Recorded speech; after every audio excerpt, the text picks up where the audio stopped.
오늘 첫 번째 시간 마태에 대한 이야기입니다. 제목은 예수님으로 인해 삶을 결단한 사람입니다. 여러분들이 오늘 이 말씀을 좀 비장한 각오로 들어야 될 것 같죠? 네, 뭔가 좀 결단을 여러분들도 해야 될 것 같습니다. 어떤 교회에서 있었던 일입니다. 어떤 성도가 목사님께 찾아와서 이런 질문을 하더랍니다. 목사님, 왜 예수님은 가룟 유다와 같은 사람을 선택하셨을까요? 목사님이 그 질문을 듣고 오랫동안 생각을 하게 되었답니다. 그리고 이렇게 대답을 했습니다. 성도님, 제가 정말 이해할 수 없는 것은 예수님께서 가룟 유다를 부르신 것이 아니라 나 같은 사람을 왜 하나님이 부르셨는지 그것이 이해할 수 없습니다. 저는 오늘 이 말씀을 여러분들과 함께 나누면서 마태를 선택하신 예수님 그 일이 아니라 오늘 우리를 부르신 예수님의 이야기가 우리들의 삶에서 결단이 되었으면 좋겠다는 생각을 합니다.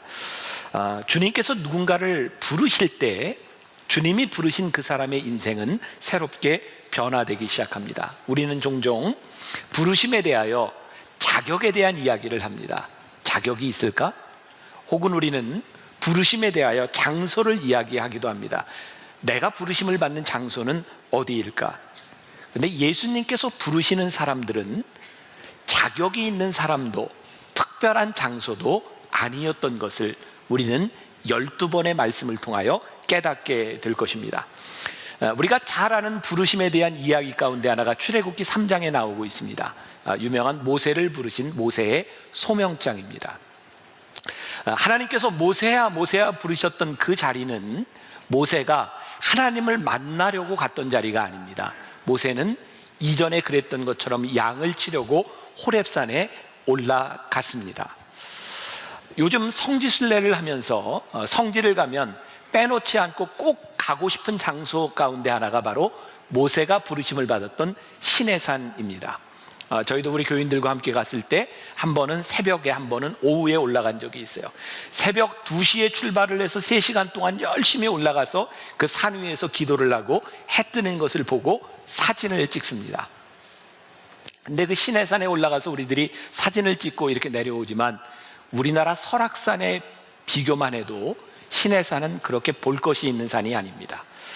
시내산에 올라간 사람들이 정점을 찍는 것은 그 추운 날 거기에 올라가서 사진을 찍고 거기에서 한국말로 쓰여진 사발면 하나 이렇게 끓여 먹고 이렇게 오면 굉장히 자부심도 생기고 한국의 위상도 생각하게 되죠. 여러분, 시내산, 모세가 부르심을 받았고 모세가 그곳에서 십계명을 받습니다. 그러나 사실 모세가 십계명을 받기 전, 모세가 부르심을 받기 전 아무것도 아닌 것 같은 돌산에서 모세는 하나님의 부르심을 받습니다. 그 장소가 우리들에게 의미를 가지기 시작한 것은 특별한 장소였기 때문이 아니라 모세가 부르심을 받은 장소이기 때문에 우리들이 기념합니다.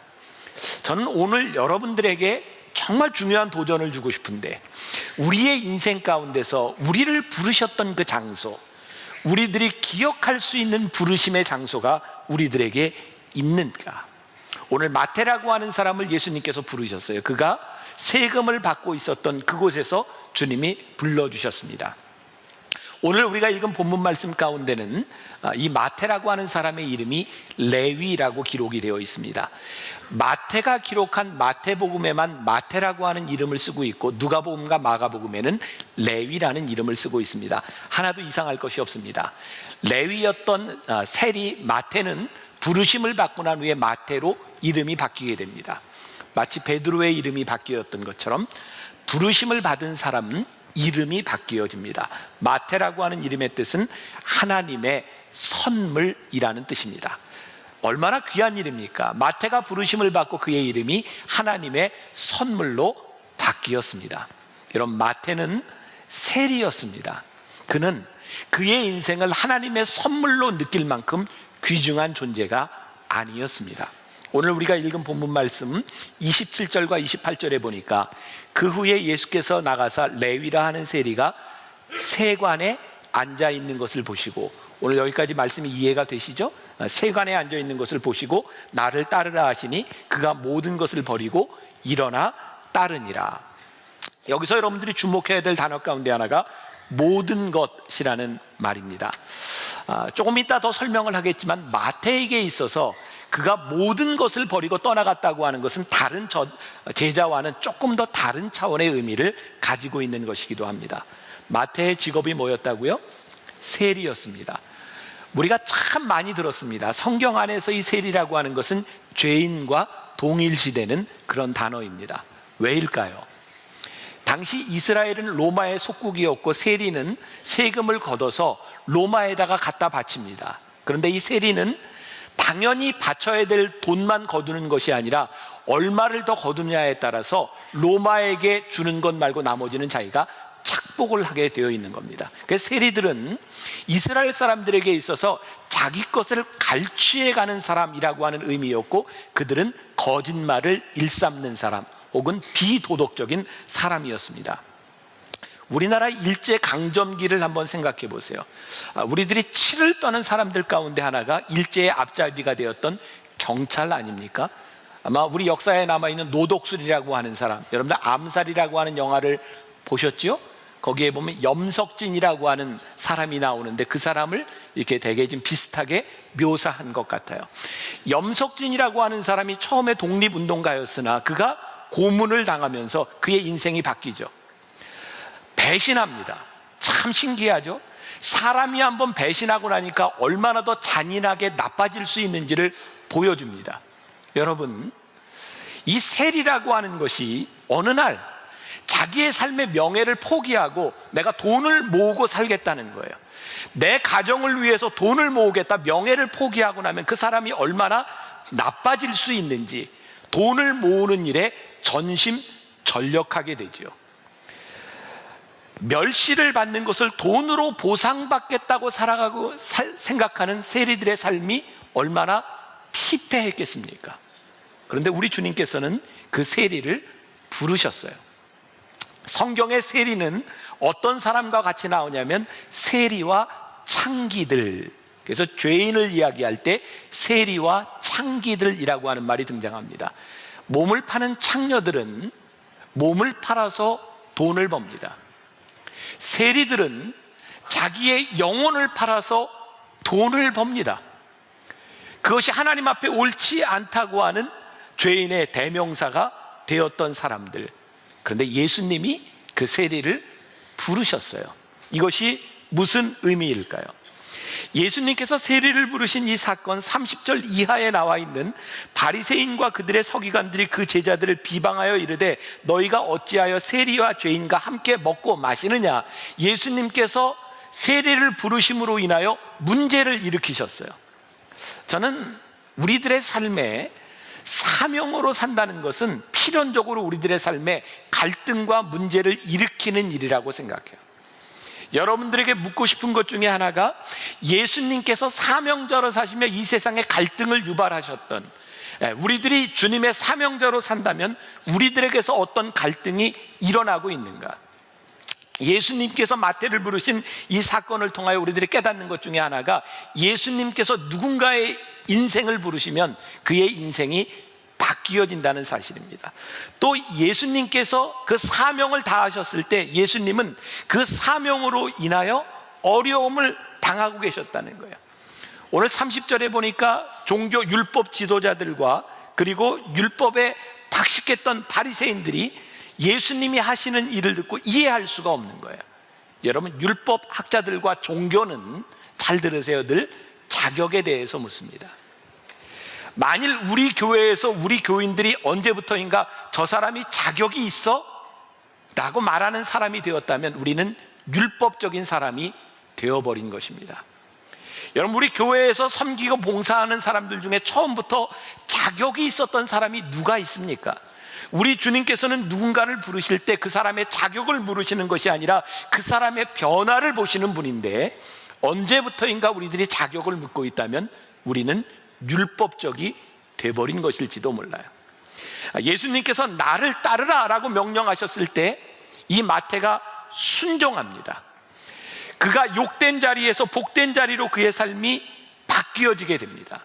여러분, 예수님께서 나를 따르라 라고 말씀하셨을 때 예수님께서 교리를 막 설명해 주시고 삶의 원칙을 설명해 주시고 이것대로 살래, 예수님께서 그렇게 말씀하시지 않았습니다. 예수님은 나를 따르라고 말씀하십니다. 왜냐하면 예수님을 따르는 삶이 필연적으로 바뀌어질 것이기 때문입니다. 마태에게 있어서 예수님을 따른다고 하는 것은 모든 것을 버려둘 만한 가치가 있는 일이었어요. 그래서 지난주에 여러분들에게 밭에 감추인 보화에 대한 이야기를 잠깐 했는데, 어떤 사람이 밭에서 보화를 발견하고 그것을 감추어 두고 가서 전 재산을 팔아서 그 밭을 삽니다. 왜일까요? 밭에 보화가 있기 때문입니다. 우리가 예수님을 믿는다고 하는 것은 예수님을 따라갈 만한 우리들의 삶의 가치가 있다고 하는 것을 발견한 일입니다. 마태가 모든 것을 버려두고 예수님을 따르게 되었는데, 다른 제자들과 다른 희생이라고 하는 것은 뭐냐면, 예수님이 십자가에 달리시고 부활하신 후에 베드로와 야고보, 안드레, 이 사람들은 옛 생활로 업으로 돌아가 있었어요. 근데 마태는 다시 세리로 돌아갈 수가 없었습니다. 그 자리는 찾을 수 있는 자리가 아니었어요. 다른 제자들도 참 귀하지만 마태가 모든 것을 버려두고 예수님을 따른다고 했을 때는 그의 신앙의 모험이었고 그의 인생의 배수진을 친 것이었습니다. 여러분, 우리가 예수를 믿고 따른다고 하는 것은 그렇게 쉬운 일은 아닙니다. 그런데 우리들의 삶을 결단하게 할 만한 그 이유가 무엇이냐는 거죠.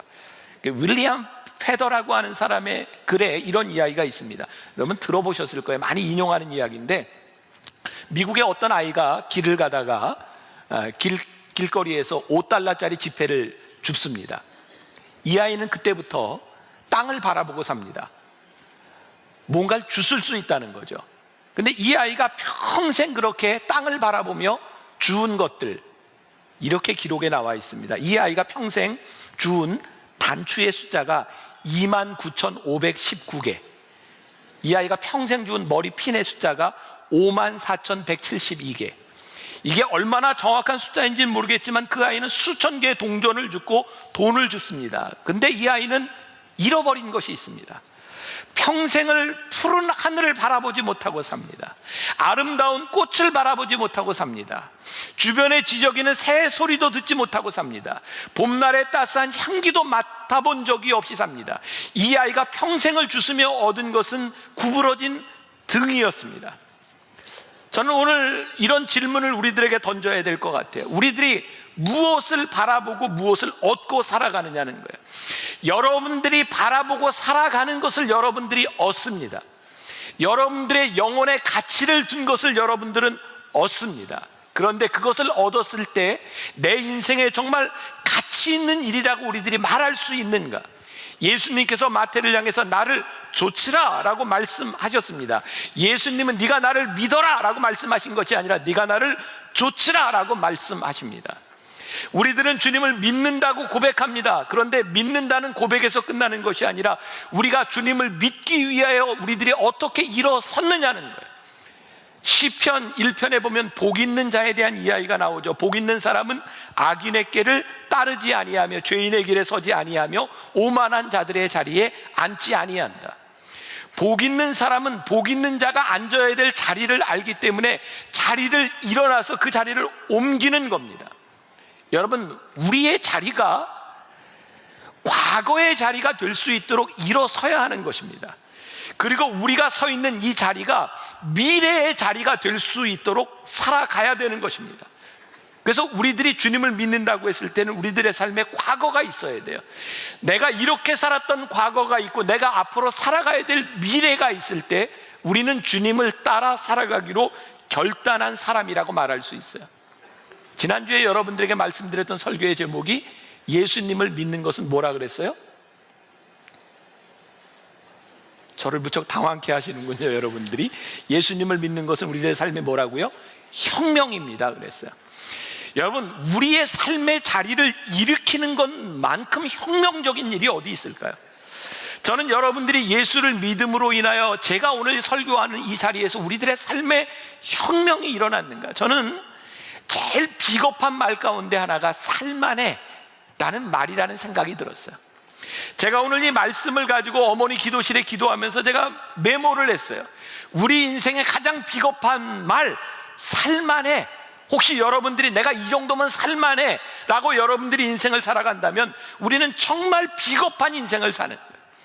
우리의 삶의 혁명은 살만한 삶을 살아가는 것이 아니라 살아가야 될 삶이 우리들에게 있는가, 그것이 결단한 사람의 모습이 아닐까요? 오늘 마태의 삶에 일어난 결단의 결과가 무엇인가? 29절 보세요. 여러분들 성경에 표시를 좀 하면 좋겠어요. 레위가 예수를 위하여라고 되어 있어요. 자기 집에서 큰 잔치를 하니 세리와 다른 사람이 많이 함께 앉아 있는지라. 레위가, 마태가 자기 집에서 잔치를 벌였는데 누구를 위하여? 예수님을 위하여 잔치를 벌였다는 거예요. 그러면 잔치에 의도가 있겠죠? 분명히 뭔가 의도를 가지고 잔치를 벌였습니다. 그런데 이 마태가 의도적으로 잔치를 벌였는데 거기에 누가 모였냐면 세리와 다른 사람들이 많이 모였어요. 그리고 거기에 율법학자들, 바리새인들도 초청했어요. 이것은 의도적인 일입니다. 그리고 이 잔치 자리에서 논쟁이 일어났어요. 이건 역시 의도적인 일입니다. 그가 잔치를 벌임으로 인하여 갈등이 일어났는데 그가 예수를 위하여 이 갈등을 유발했다고 하는 것으로 볼 때 마태는 예수님의 마음을 알고 있었어요. 예수님이 원하시는 것이 뭐냐면 이 잔치 자리에 세리와 많은 사람들이 함께하는 것이 예수님이 원하시는 일이라고 하는 것을 알고 있었어요. 마태가 잔치를 베푸는데 그 잔치로 인하여 갈등이 생겼다는 거예요. 저는 여러분들에게 또 하나 말씀드리고 싶은 것이 있어요. 여러분들이 사명자로 살고 우리 교회가 제가 사명자로 살아간다고 하는 것은 필연적인 갈등을 유발할 수 있는 일이어야 한다는 거예요. 2주 전쯤이었던 것 같아요. 제가 쓴 글을 어떤 기자가 악의적인 것은 아닌데 제가 쓴 글의 의도와는 상관없이 그 글을 신문사에 올렸어요. 아주 자극적인 제목을 가지고 올렸어요. 그 제목과 제가 쓴 글의 의도는 반대였어요. 신문사에 연락을 해서 그 글을 내려두든지 아니면 제목을 고쳐달라고 요청을 했어요.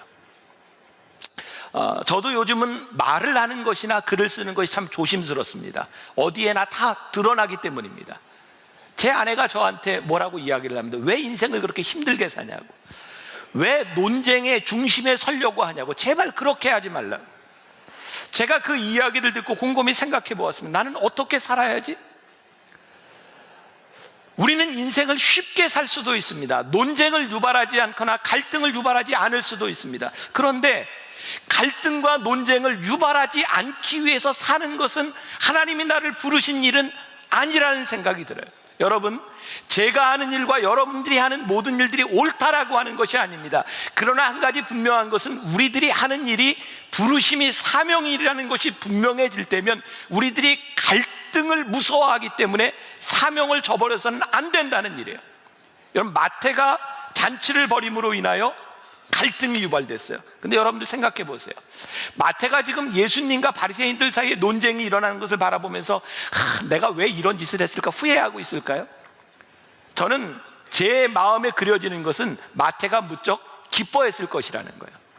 바리새인들과 예수님 사이에 논쟁이 벌어지고 이 잔치 안에서 이런 이야기가 오고 가는 것을 바라보며 마태는 즐거웠을 것이라는 거예요. 왜? 예수님이 원하시는 일이었기 때문이죠. 여러분, 우리가 사명으로 산다는 것은 힘든 일입니다. 갈등이 있는 일입니다. 그런데 우리들 속에 즐거움이 있는 일입니다. 만일 여러분들의 삶의 사명자로 살아가며 부르심에 대한 즐거움을 잃어버렸다면 여러분들은 사명도 잃어버리는 것일 수 있어요. 예전에 많이 불렀던 복음성가가 있습니다. 존 피터슨이라고 하는 사람이 많은 곡을 썼는데요, 어렸을 때 제가 불렀던 찬양인데 일부 때는 잘 모르더라고요. 오 아름다운 날, 즐거운 날, 내 여이 잊으리요. 어둠 속에서 헤매던 나, 주 예수님 만났네. 얼마나 다정한 친구인지 부족함 전혀 없네. 어둠 물리친 기쁨으로 가사가 틀리네요. 하늘 영광 내 맘에 넘치네. 주 십자가로 구했네. 나 죄 사함 받고 생명 길을 찾아 하늘 영광 내 맘에 임치네. 여러분, 제가 이렇게 헤매는 걸 보면서 즐기는 건 나쁜 거예요. 같이 불러줘야지. 제가 옛날에 불렀던 그 가사하고 좀 틀린데, 저에게 이 말씀을 부르면서 떠오른 거예요. 마태의 모습이 이런 모습이 아닐까. 하늘 영광 내 맘에 임했네. 기뻤을 것 같아요. 그가 자기 돈을 들여서 잔치를 벌이고 내가 갈등을 유발한 것 같지만, 그는 이전의 삶에 대한 이별의 잔치로, 내 삶에 대한 결단의 잔치로, 그리고 사람들이 보는 앞에서 내 믿음을 공중 고백한다고 하는 것이 그에게 얼마나 즐거운 일이었을까. 오늘 여러분들에게 여러분들을 부르시는 주님 앞에 이 즐거움이 있는가? 하늘 영광 내 마음에 임했네. 예수를 믿는 사명의 삶이 우리들에게 이렇게 즐거운 일인가? 오늘 이 부르심의 사건을 통해서 우리는 예수님에 대한 아이덴티티, 정체성에 대하여 논란을 일으키고 있는 것을 보게 됩니다. 예수님의 정체성에 대해서 묻습니다. 바리새인들과 서기관들이 당신은 누구이기에 세리와 죄인들과 함께 먹습니까? 그랬더니 예수님께서 하시는 말씀이, 건강한 자에게는 의사가 쓸데없고 병든 자에게 의사가 쓸데있는 것처럼 나는 의인을 부르러 온 것이 아니라 죄인을 부르러 왔다. 또 바리새인들과 서기관들이 예수님의 제자들을 보며 너희들은 왜 이렇게 먹고 노냐, 즐거워하느냐는 거예요. 예수님께서 말씀하십니다. 아니, 손님들과 함께 신랑이 있는데 우리들이 왜 즐거워하지 않으랴. 자, 예수님의 정체성 첫 번째가 무엇입니까? 왜 세리와 죄인들과 함께 하느냐는 거예요. 그런데 여기에 중요한 정체성이 있는 거예요. 오늘 하나님을 믿는 믿음의 공동체로 불리움을 받은 우리 교회의 정체성, 오늘 우리들이 바리새인들과 서기관들처럼 우리들이 왜 죄인들과 함께 있습니까? 이 자리를, 이 예배의 자리를 죄인들에게 내어놓지 않게 되었다면, 아니 마치 우리가 의로운 것처럼 우리는 의로워서 너희들과 함께 할 수 없어 라고 이야기하며 이 교회 공동체에 죄가 고백되지 않는다고 하면 우리의 신앙이 뭔가 지금 잘못되어 가고 있는 것이라는 거예요. 예수님은 아주 명백하게 구별하셨어요. 죄와 죄인을 구별하셨어요. 예수님은 죄를 용납하시지 않았습니다. 죄에 대해서 무섭게 질책하셨습니다. 그러나 죄인들에 대하여 주님은 용납하셨습니다. 예수님의 별명이 있어요. 죄인들의 친구였습니다. 오늘 우리 교회가 얻어야 될 별명이 무엇입니까? 죄스러운 것이 아니라 죄인들의 친구가 되지 않는다면 우리는 바리새적이고 율법적으로 변해버렸는지 몰라요. 언젠가 제가 설교하고 곤욕을 치른 일이 있어요. 제가 동성연애에 대한 이야기를 한 적이 있어요. 우리 교인들은 다 이해를 하는데 이 방송을 보고 이해하지 못하는 사람들이 있어요. 제가 여러분들에게 동성연애를 찬성했습니까? 아니에요. 성경은 동성연애에 대해서 죄라고 말씀합니다. 그러나 우리 주님께서 동성연애로 인하여 힘들어하는 사람이 있다면 그들이 죄인이기 때문에 너희들 오지 마라 이렇게 말씀하시지 않았을 것 같다는 거예요. 여러분들이 잘 아는 연예인 중에 하나, 처음으로 자기를 커밍아웃 했던 연예인이 있어요. 동성연애자로 산다는 게 너무너무 힘들었다는 거예요. 그래서 너무 힘든 가운데 어렸을 때 믿었던 예수님을 생각하며 교회로 찾아갔는데 이미 자신을 커밍아웃 한 상태에서 교인들은 자기를 다 알고 있었는데 아무도 교회에서 자기를 환영해 주지 않더라는 거예요. 자기가 있을 자리가 아니더라는 거예요. 그는 슬퍼하며 교회를 떠났습니다. 그 사람은 지금 다른 교회를 다니고 있어요. 저는 오늘 그런 질문을 던져봅니다. 우리 주님께서 나는 세리와 죄인들의 친구라고 말씀하셨을 때 교회가 해야 되는 일이 무엇일까? 오늘 우리가 마치 바리새인들과 율법학자처럼 예수님을 향하여, 교회를 향하여 왜 교회는 죄인들과 함께 하느냐라고 손가락질하고 있다면 어쩌면 우리는 사명을 떠나간 공동체가 되었을지 모른다. 저는 죄와 죄인을 구별할 수 있을 때 교회는 교회다울 수 있다고 생각해요. 교회의 타락은 교회가 종교적이 되는 거예요. 우리들 스스로의 죄를 인정하지 않으면서 죄인들이 이 가운데 올 수 없다고 생각하는 것, 그것이 교회의 타락이라고 생각해요. 오늘 또 하나의 질문을 합니다.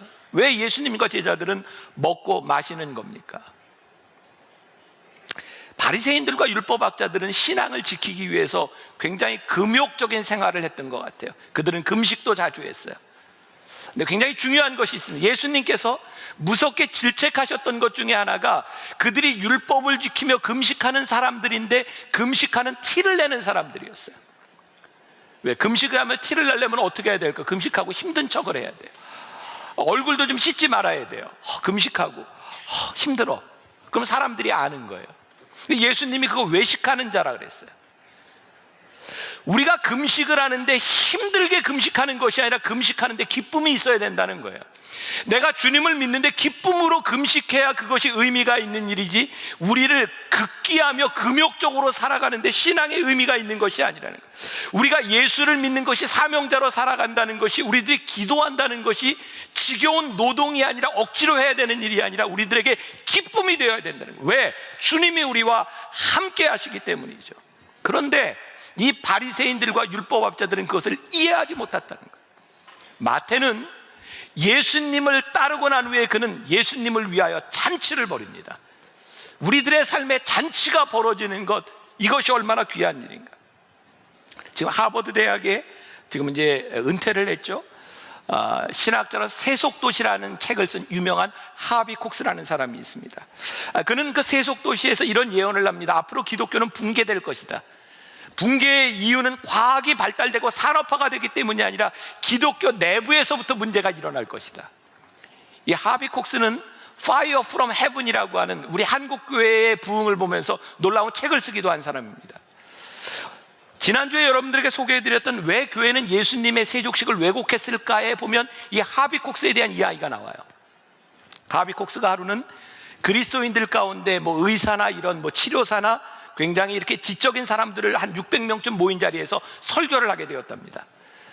하비 콕스가 마태복음 9장을 가지고 설교를 합니다. 마태복음 9장은 어떤 말씀이 나와 있냐면, 예수님께서 회당장 야이로의 딸을, 죽은 야이로의 딸을 고치려 가시는 도중에 12해를 혈루병으로 앓았던 여인이 예수님께 다가옵니다.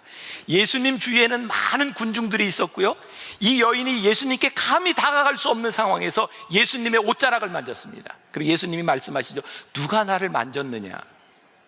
예수님의 능력이 나갔다는 거예요. 하비 콕스가 이렇게 물었답니다. 600명의 사람들에게, 여러분, 여기에 나오는 딸을 생각하는 야이로 아버지의 마음과 예수님을 둘러싸고 있는 군중들의 마음, 그리고 예수님 앞에 나와서 12해를 혈루병으로 앓았던 예수님의 옷을 만졌던 여인의 마음, 그리고 예수님의 마음, 이 넷 중에 여러분들은 어떤 마음에 공감이 가십니까? 어떤 마음이었는지 몰라요. 근데 어떤 마음에 공감이 가십니까? 라고 물었더니 600명 중에 300명의 사람이 야이로의 마음에 공감이 간다는 거예요. 아마 부모님이라면 잃은 자식을 살리려고 하는 마음, 그리고 혈루병으로 앓고 있던 이 여인에 대한 마음에 100명이 공감을 했답니다. 그리고 6명의 사람들이 예수님의 마음에 공감을 했고 군중의 마음에 공감한 사람은 한 명도 없었답니다. 하비 콕스는 이야기합니다. 이런 류의 시험을 계속하다 보니 놀라운 일을 발견하게 되었는데, 예수님의 심정을 이해하려고 하는 그리스도인들이 1%밖에는 되지 않는다는 거예요. 우리는 예수님으로 인하여 일어났던 기적을 이야기합니다. 예수님으로부터 일어났던 번영을 이야기하고 우리들이 받았던 축복을 이야기하는데, 그 예수님의 마음을 이해하려고 하지 않는다는 거예요. 저에게는 이런 무서운 생각이 들었어요. 우리들에게 찾아온 이 놀라운 번영이 교회의 몰락이구나.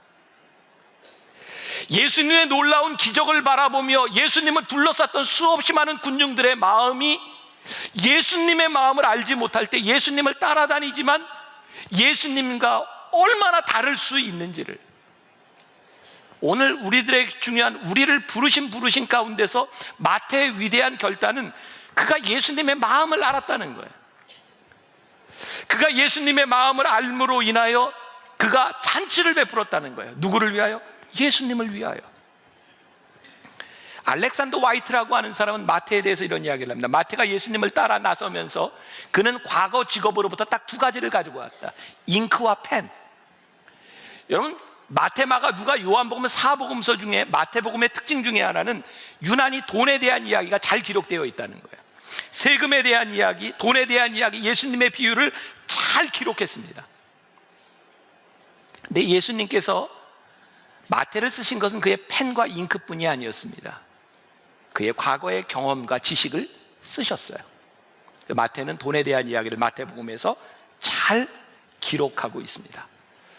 저는 우리들의 삶의 결단을 위대하게 만드는 것 중에 하나가 우리들의 삶이 과거가 되게 할 때 과거를 다 버리는 것이 아니라 과거의 모든 경험조차 하나님이 우리를 쓰신다는 거예요. 우리들의 영혼이 돈을 찾아 빈곤하게 살았을지 모르지만 이 영적 빈곤에서 주님을 만났을 때 우리들의 삶이 사명자로 바뀌어질 때 우리들이 풍요로운 삶을 살아갈 수 있다는 거예요. 마태는요, 순교합니다. 근데 에티오피아와 아라비아까지 복음을 전하다가 T자형으로 생긴 십자가에 죽습니다. 그 십자가에 죽었으므로 그의 인생이 실패인가요? 그는 즐겁게 그의 사명에게를 갔다고 생각해요. 예수님께서 마태를 부르셨을 때에 그가 예수님을 위하여 잔치를 베풀고 그가 T자형의 십자가에 못 박혀 죽였다고 하는 이 일은 우리들에게 동일한 결단과 우리들에게 동일한 질문을 하는 겁니다. 예수님이 여러분들을 부르실 때 여러분들은 어떻게 살아가시겠습니까? 예수님의 마음을 우리들이 알게 되었을 때 마태가 의도적으로 잔치를 베풀었던 것처럼 우리는 예수님의 마음을 알기 때문에 우리들이 의도적으로 할 수 있는 일이 무엇일까요? 우리가 예수님의 부르심을 받기 전에는 사라지는 인생을 살았어요. 그래서 살아가는 거예요. 사라지는 거예요. 살만하게 사는 겁니다. 근데 예수님이 우리를 부르심으로 인하여 우리들의 삶이 어떻게 살아가느냐에 되는 거예요. 살만한 것으로 그치는 것이 아니라 내가 전심을 다하여 할 수 있는 일이 무엇인가. 저도 오늘 이 말씀을 붙들고 기도하며 똑같은 질문을 물었어요. 하나님, 제 삶에 대충 살만하게 사는 것이 아니라 제가 전심으로 해야 하는 일이 무엇일까요? 저에게는 이런 대답이 왔어요. 하나님이 저를 설교자로 이 강단에 부르셨으므로 저는 전심을 다해 말씀을 준비하겠습니다. 그냥 대충 준비하는 것이 아니라 제 삶에 전심을 다하여 말씀을 준비하겠습니다. 제가 어떤 다른 위대한 일을 할 수는 없겠지만, 제가 모든 일을 할 수는 없겠지만 저를 부르신 그 부르심에 제가 전심을 다하겠습니다. 저 전심을 다하려고 그래요. 여러분들에게 묻고 싶습니다. 여러분들은 어떻게 전심을 다하여 여러분들을 부르신 그 부르심 앞에 살아가시겠습니까? 그리고 내가 사명을 다하는 일들이 때로 갈등을 유발하고 우리를 힘들게 할지 모르지만 우리들이 기쁨으로 하늘 영광 내 마음에 임했네, 그 즐거움이 여러분들에게서 어떻게 회복될 수 있겠습니까? 오늘 말씀의 주인공은 가롯 유다입니다. 사랑을 배신한 사람, 이런 제목으로 말씀을 나눕니다. 오늘 주보에 책을 하나 소개해드렸습니다. 한기채 목사님이 쓴 예수가 선택한 12제자 이야기. 여기 가롯 유다에 대한 이야기가 나오는 곳에 이런 글이 있습니다. 제가 좀 읽어드릴게요. 사랑을 받은 자만이 배신할 수 있습니다. 이는 마치 사랑받는 자식만이 탕자가 되며 종은 탕자가 될 수 없는 것과 같습니다. 그러므로 배신이 다른 죄보다 죄질이 더 나쁜 것은 믿는 자의 믿음을 이용하는 것이요 사랑하는 자의 사랑을 이용하기 때문입니다. 유다가 배신자가 될 수 있었던 이유 가운데 하나는 그는 예수님의 사랑받는 자였다는 사실입니다. 유명한 실존주의 철학자 사르트르는 이런 말을 했습니다. 인간이 경험할 수 있는 유일한 죽음은 다른 사람의 죽음이다. 우리는 다른 사람의 죽음을 보면서 그 죽음 앞에서 우리들의 삶을 돌아보게 되고 그 죽음 앞에서 그 사람의 삶을 이야기하게 됩니다. 예수님의 제자들은 12명이었고요. 그 중에 유일하게 비극적으로 인생을 맞이한 사람이 가롯 유다입니다. 예수님의 모든 제자 중에 모든 제자들이 다 나쁜 것도 아니고 다 선한 것도 아닌데 왜 유다만 그런 인생을 살았을까? 모두가 실패한 경험이 있고 예수님을 배신한 경험이 있는데 유다만이 끝까지 회복하지 못했다는 것입니다. 마태복음 26장 24절과 마태복음 14장 21절에는 유다에 대해서 이렇게 말을 하고 있습니다. 차라리 나지 아니하였더라면 좋을 뻔했던 사람. 아마 인생의 가장 수치스러운 그런 표현이 아닐까라는 생각을 합니다. 요한복음 17장 12절에서는 유다에 대해서 멸망의 자식이라고 하는 표현을 하기도 합니다. 당시 유다라고 하는 이름은 굉장히 보편적인 이름이었습니다. 이유는 BC 167년경에 로마에 대항해서 마카비우스 항쟁이 일어나는데 이 리더였던 유다 마카비우스는 유대인들에게 영웅적인 존재였습니다. 그래서 그 이후에 아이를 낳으면 유다라고 하는 이름을 많이 지었어요. 그러니까 유다라고 하는 이름은 부모의 희망을 담은 이름이기도 합니다. 그래서 많은 이름들 가운데 이 가룟 유다는 예루살렘으로부터 30마일 정도 떨어진 곳에 있는 가룟이라고 하는 마을에서 난 유다라고 하는 뜻입니다. 성경에 보면 유다에 대한 이야기들이 이렇게 나오고 있는데 이런 표현들이 등장해요. 12 중에 하나인 가롯 유다는, 이 제자들을 이야기할 때 12 중에 하나인이라고 하는 말은 무슨 의미냐면 유다가 12명의 제자와 함께 늘 예수님과 함께 먹었고 말씀을 들었고 기적도 함께 체험했다는 것입니다. 유다는 예수님과 함께 12명의 제자들이 지나는 동안 특별한 사람이 아니라 동일한 일을 경험했던 사람입니다. 저는 말씀을 준비하면서 참 두렵다는 생각이 들었습니다. 똑같이 공동체에 있었던 이 12명 중에 한 사람의 배신자가 나왔다는 거죠. 이동원 목사님이 쓴 그 12제자에 대한 이야기를 보다 보니까 이 유다에 대해서는 또 이런 표현을 쓰고 있습니다. 신자가 아니었던 제자. 우리가 흔히 알고 있는 가룟 유다는 예수님을 잘 따랐습니다. 나중에 예수님을 배신하고 타락한 것으로 알고 있습니다. 우리들이 참 힘든 것 중에 하나가 그런 거죠. 우리 주변에 예수를 잘 믿고 봉사도 하고 정말 헌신적이었던 사람이 타락하는 것을 보면서 어떻게 저렇게 예수를 잘 믿은 사람이 타락할 수 있을까? 그런데 그 이동원 목사님의 책에서는 유다를 가리켜서 이렇게 말을 합니다. 그는 예수님을 따라다녔지만 진정한 신자가 아니라 종교적인 공동체에 머물렀을 뿐이다. 오늘 여기 우리들이 정말 수천 명의 사람들이 예배를 드리고 있는데 이 예배를 드리는 우리가 신자일 수도 있고 아니면 그냥 공동체의 일인일 수도 있다는 거예요. 우리 기독교에는 유난히 이단들이 많습니다. 그 중에 60년대 70년대 이 무렵에 굉장히 성행했던 이단이 하나 있어요. 전도관이라고 하는, 지금은 천부교라고 부르죠. 이 박태선이라고 하는 사람이 집회를 할 때마다 얼마나 많은 신유의 역사가 일어났는지 몰라요. 그런데 그 단체가 타락했어요. 이유를 보니까 그들이 예수를 잘 믿고 기적을 이뤘는데 타락한 것이 아니라 그 모임은, 그 집회는 늘 병을 고치는 일에 집중하고 있었어요. 여러분, 가만히 한번 생각해 보세요. 우리들은 예수를 믿으며 무엇을 바라고 있는가?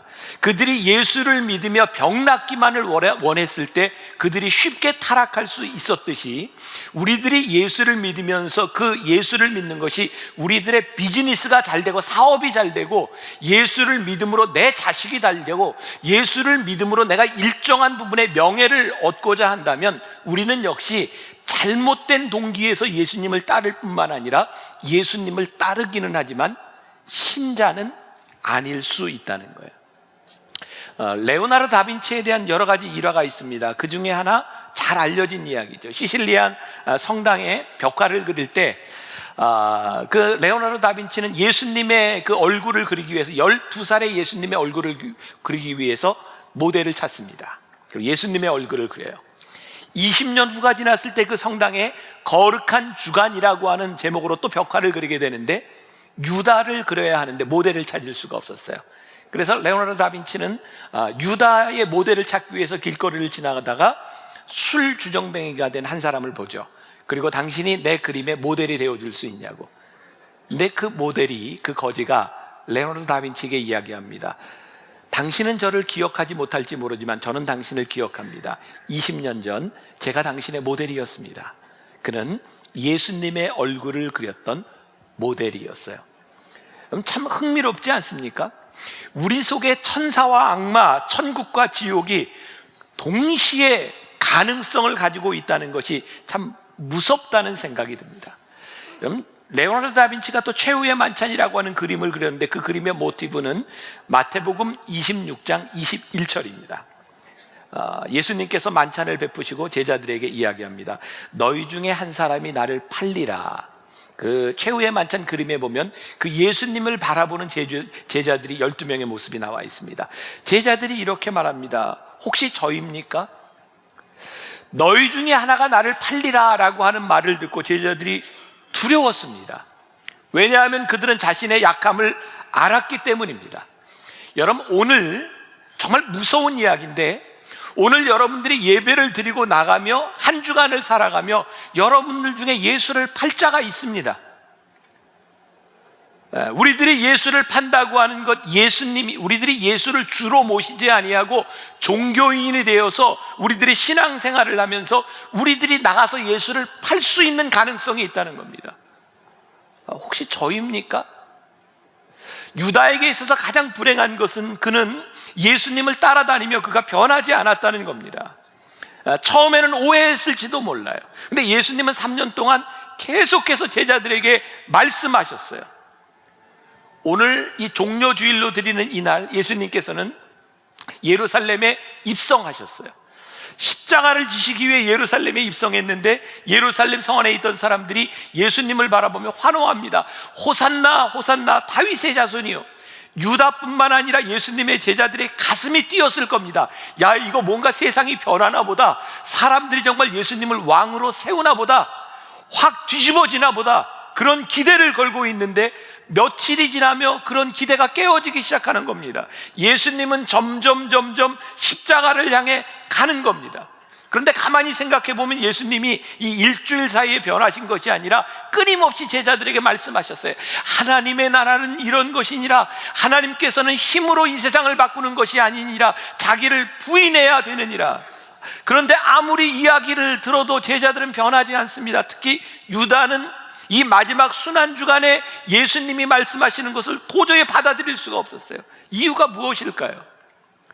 유다는 예수님에 대한 기대, 자기가 예수님을 통하여 얻으려고 하는 자신의 틀을 딱 가지고 있었는데 아무리 예수님을 만나고 예수님의 말씀을 들어도 그 틀이 깨지지 않는 거예요. 여러분, 우리 신앙에 참 중요한 문제인데요, 내가 예수를 믿으며 예수님을 나의 삶의 주로 고백한다고 하면서도 말로는 고백을 하는데 내가 절대로 주님 앞에 깨어지지 않는 거예요. 자신의 틀 속에서 벗어나지 못하는 거예요. 제가 3주 연속 드라마 얘기를 하고 있습니다. 육룡이 나르샤. 기억하세요? 전 지금 너무너무 안타까운 게 내일 모레면 끝나는 거예요. 육룡이 나르샤가. 야, 이게 무슨 낙으로 살지 막 너무너무 기대가 되는데, 그러면 그 육룡이 나르샤 드라마를 보면서요, 거기에 나오는 육룡, 본래는 이 육룡이라고 하는 게 용비어천가에 나오는 세종의 위에 그 조상이라고 이야기하는데 여기는 세상을 바꾸려고 하는 주인공으로 이렇게 표현을 하고 있죠. 이 사람들을 보면 동일한 인식을 가지고 있어요. 뭐냐면 고려 말기에 이 타락한 고려를 바로 세우자, 그리고 열정을 가지고 혁명도 해야 되고 이 백성들을 위해서 뭔가를 해야 된다는 거예요. 근데 동일한 인식을 가지고 있는 사람들이 계속 싸우고 음모를 벌이고 죽이는 겁니다. 이 사람들은 분명히 옳은 것을 생각하는데 다 다른 생각을 하고 있는 거예요. 도대체 문제가 해결이 되지를 않는 거예요. 어쩌면 저렇게 서로 좋은 생각을 가지고 서로 저렇게 죽일 수 있는가?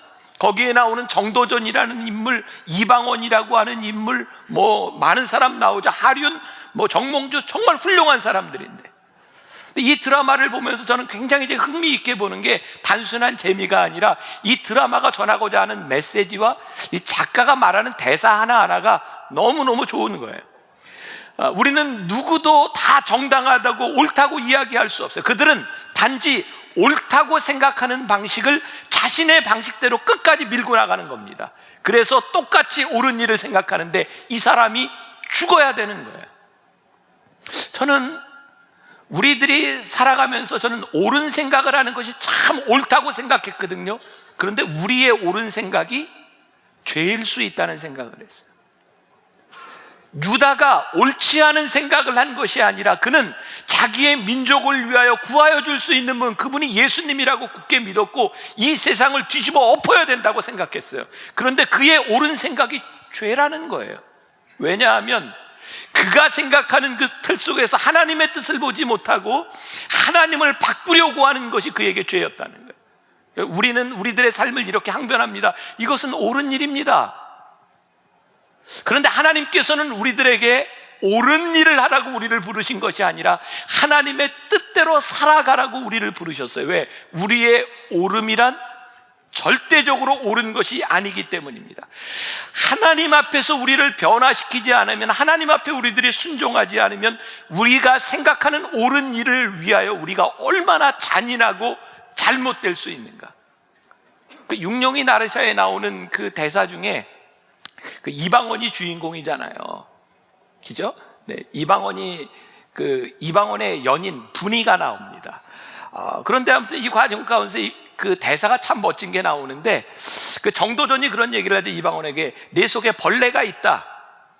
그 벌레가 자라나서, 그 벌레가 뭐냐면 인간의 욕망입니다. 이 벌레가 자라서 너를 삼키게 될 것이다. 그때 이방원이가 이 분이에게 이런 얘기입니다. 혹시 내가 이 명예욕으로 인해 내 욕망으로 인해 내 속에 벌레가 자라서 나를 삼키게 될 때가 되면 나한테 얘기해줘. 저는 그게 굉장히 신앙적인 이야기처럼 들렸어요. 여러분, 우리들 속에 욕망이 있다고 하는 것은 누구나에게 있는 거예요. 어떤 욕망인지 몰라요. 그런데 문제는 우리의 욕망이 자라서 우리를 삼켜버리는 것입니다. 하나님 앞에 우리를 보지 아니하고 우리들이 하나님 앞에 내가 서지 아니하면 우리의 욕망이 나를 삼켜버립니다. 이게 무서운 일입니다. 그리고 이 일이 유다에게서 일어나고 있는 거죠. 정말 안타깝게도 유다는 예수님께 쓰임을 받으려고 하는 것이 아니라 예수님을 사용하려고 합니다. 만일 오늘 여러분들 가운데 예수를 믿으며 예배를 드리며 예수를 믿어서 여러분들이 이루고자 원하는 욕망이 있다면 그 욕망 때문에 여러분들이 예수님을 버리게 될지도 모릅니다. 예수를 믿어서 여러분들이 꿈꾸는 그 일이 아니라 예수님 때문에 내가 깨어야 되는 것이 무엇인지를 보기 시작할 때 예수님께서 우리를 사용하실 수 있습니다. 이것이 우리가 믿는 신앙입니다. 이것이 우리의 믿음의 고백입니다. 내가 하고 싶은 일이 있는 것이 잘못된 것은 아니지만 내가 하고 싶은 욕망이 하나님 앞에서 깨어질 때 우리는 믿음의 길을 가게 되어 있는 겁니다. 오늘 우리가 읽었던 본문 말씀 마태복음 27장 3절부터 5절까지 말씀해 보니까 그때 예수를 판 유다가 그의 정죄됨을 보고 스스로 뉘우쳐 그 은 30을 대제사장들과 장로들에게 도로 갖다 주며 이르되 내가 무죄한 피를 팔고 죄를 범하였도다 하니 그들이 이르되 그것이 우리에게 무슨 상관이냐 내가 당하라 하거늘 가로 유다가 은을 성소에 던져주고 물러가서 스스로 목매어 죽은지라. 이 말씀을 보면 유다는 예수님을 죽이려고 하지 않았습니다. 저는 이런 상상이 가능할 것 같아요. 유다가 그 사람들에게 예수님을 30에 판 것은 예수님을 잡아서 죽이라고 한 것이 아니라 적어도 유다가 생각하는 예수님은 기적을 행하시는 능력이 있는 분이었거든요. 그러니까 겟세마네 동산에 가서 이 사람들이 예수님을 잡으러 가면 예수님의 능력을 드러낼 줄 알았던 것 같아요. 그래서 기대했던 것 같아요. 그런데 자기가 생각한 대로 일이 벌어지지 않은 겁니다. 예수님께서 기적을 행하시고 그들을 물리친 것이 아니라 예수님이 잡혀가서 심판을 당하시고 재판을 받고 죽게 된 거예요. 그러니까 유다가 겁이 난 거예요. 사람들 찾아가서 얘기합니다. 내 의도는 그게 아니었다. 내가 너희들에게 돈을 돌려주겠다 그랬더니 그 사람들이 뭐라고 얘기합니까? 이거 우리하고 상관없는 일이다. 네 일에 네가 책임져라. 그랬더니 유다는 가서 자살합니다. 여러분, 우리 인간들이 살아가면서 우리는 참 많은 실수를 경험합니다. 그리고 우리는 이 실수를 내가 책임지려고 합니다. 여러분, 내가 잘못한 것에 대하여 내가 책임을 지려고 할 때 그 책임은 내가 할 수 있는 해결 방법밖에는 없습니다. 그래서 우리는 좌절합니다. 유다가 자기가 잘못을 하고 지금 해야 될 일은 뭐냐면 하나님 앞에 자기가 찾아가는 겁니다. 하나님 앞에 무릎을 꿇는 겁니다. 하나님, 죄가 이런 죄를 지었습니다. 제가 어떻게 할까요? 하나님 앞에 자기를 내어놓아야 하는데 유다는 하나님 앞에 가지 않고 자기 스스로 문제를 해결하려고 합니다. 여러분, 유다에게 있어서 문제는요, 예수님을 자신의 주로 고백하지 않았다는 거예요. 유다는 향유 옥합을 깨뜨린 어떤 여인이 예수님의 발 앞에서 300데나리온이나 되는 옥합을 깨뜨렸을 때 그 여인을 향해 질책합니다. 저걸 가지고 가난한 사람을 도우면 좋을 텐데 그게 아까웠어요. 그런데 300데나리온이나 되는 그 향유 옥합을 깨뜨린 여인은 그것이 아깝다고 생각하지 않아요. 그것이 가치가 없는 것이 아니라 내가 주님 앞에 이것을 깨도 아깝지 않다고 하는 주님에 대한 마음이 있었어요. 근데 가룟 유다에게는 그런 마음이 없었습니다. 왜? 예수님이 주님이 아니었기 때문입니다. 유다는 끝까지 예수님을 가지고 자기의 삶에 이용하려고 했습니다. 여러분들, 도둑놈이 물건을 훔치는 걸 작물이라고 얘기합니다. 작물은 제값을 못 받습니다. 빨리 싸게 해치우려고 합니다. 여러분, 유다에게 예수님이 작물 같은 존재였다는 것을 생각해 보셨어요? 그는 자기의 삶을 위하여 예수님을 데려왔기 때문에 예수님을 쉽게 팔아버립니다. 우리가 예수님을 우리들의 삶에서 이용하려고 하면 우리는 이 세상에 나가 예수님을 쉽게 팔아버립니다. 예수님을 쉽게 부인합니다. 왜? 예수님은 주님이 아니기 때문입니다. 그런데 중요한 것은요, 이 유다와 예수님과의 만남 가운데서 예수님의 모습입니다. 예수님은 끝까지 유다에게 기회를 주시려고 해요. 여러분, 유다에게 있어서 예수님을 파는 것은 그의 운명이 아닙니다. 그는 스스로 그의 삶을 결정한 것입니다. 왜냐하면 예수님은 유다에게 끊임없는 기회를 주시고 계셨기 때문이에요. 요한복음 13장에 보면 예수님이 제자들의 발을 씻기십니다. 여러분, 좀 대답해 주세요. 예수님께서 12명의 제자들의 발을 하나하나 씻기실 때 유다의 발만 안 씻겨주셨죠? 아니에요? 대개 이렇게 물을 때는 아닌 겁니다. 또 예수님이 제자들과 함께 마지막 만찬을 나누시는 자리에서 제자들에게 빵을 떼어 주시다가 유다에게 가서는 빵을 떼었다가 에이 하고 버리셨죠? 아니죠. 예수님은 똑같이 발을 씻겨주셨고 예수님은 똑같이 떡을 떼어 주셨습니다. 예수님은요, 유다가 예수님을 배신할 걸 알았지만 똑같이 발을 씻겨주셨고 똑같이 떡을 떼어 주셨습니다. 그런데 오늘 우리가 읽은 본문 말씀 마태복음 26장 50절에 보니까 예수님께서 유다에게 하시는 말씀이 있는데, 유다가 예수님을 죽이려고 하는 마음, 배신하려고 하는 마음을 가지고 사람들을 데리고 왔어요. 다 짜고 온 거예요. 그때 예수님이 이르시되 친구여, 내가 무엇을 하려고 왔는지 행하라 하신대 이에 그들이 나와 예수께 손을 대어 잡는지라. 저는 말씀을 묵상하다가 예수님께서 유다를 향하여 친구여 라고 부르시는 이 호칭이 어떤 느낌이었을까? 친구여. 그 말 한마디 속에 많은 예수님의 생각이 있었던 것 같아요. 유다야, 내가 나를 팔려고 왔지. 근데 너는 아직 내 친구야. 유다야, 내 속에 사단이 들어갔지만 아직 너는 내 친구야. 끝까지 유다를 친구로 부르셔요. 아직 예수님의 마음 가운데는 유다에 대한 기대가 끝나지 않은 거예요. 여러분, 베드로가 예수님을 3번이나 부인했어요. 예수님께서 예언하셨어요. 베드로야, 내가 닭이 울기 전에 나를 3번 부인하리라. 베드로 그럴 일 없다고 얘기했어요. 그런데 예수님이 재판을 받으실 때 예수님을 3번씩이나 모른다고 부인하고 닭이 울자 그 말이 생각났어요. 베드로가 밖으로 나가서 엉엉 통곡하고 옵니다. 얼마나 자신이 부끄러웠는지 통곡하고 옵니다. 근데 예수님이 베드로를 버리시지 않았거든요. 예수님을 모른다고 부인했던 베드로를 부활하신 예수님이 찾아가셨거든요. 그리고 내가 나를 사랑하느냐고 물으셨거든요. 지금 예수님이 유다를 향해서 친구여 라고 부르시는 이 부르심은 아직도 내가 너에 대한 소망을 가지고 있고 너에 대한 기대를 가지고 있다. 유다는 예수님의 부르심에 끝까지 응답하지 않습니다. 예수님이 넘겨줬어요.